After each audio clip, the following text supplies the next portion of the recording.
There's a story from the Harvard pediatrician, Eli Neuberger, who tells about a boy,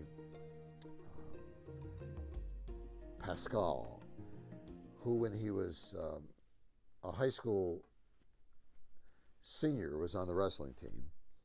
And he came home and he told about something that had recently happened in the wrestling team, that the juniors and seniors were hazing the freshmen. They were beating them up, pushing them into lockers in the locker room, turning off the lights, violently shaking the lockers, terrifying these kids, and so on.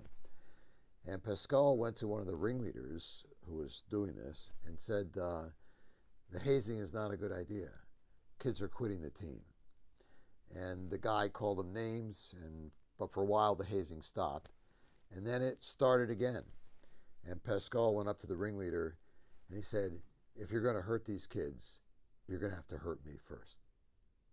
Now, he wasn't the biggest wrestler on the team, but he had the guts to stand up to this bully and say, if you're going to hurt these freshmen, you're going to have to hurt me first.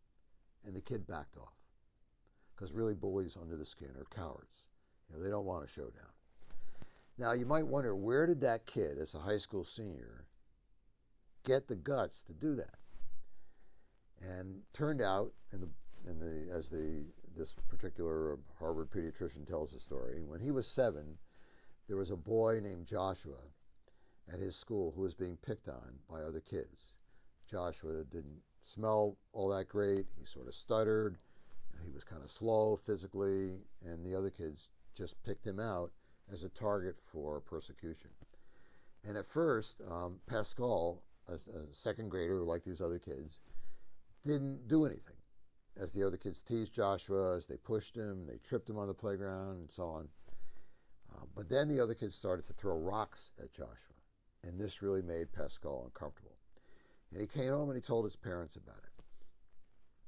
And they said, Pascal, you're going to have to stick up for this kid. You're going to have to tell the other kids to lay off. He said, well, but, the other guys, I don't know. And he sort of hemmed and hawed, but the parents insisted. They said, even if it's hard to do, you're going to have to do the right thing. You can't leave this kid, just to be the victim and to have rocks thrown at him. And you're going to have to take a stand. You're going to have to say something. So he agreed that he would, and the next day at school, he just said to the other kids in the playground, lay off Joshua. And then they started, teasing him, Joshua lover and so on. They made fun of him and so on. But he just shrugged it off and walked away.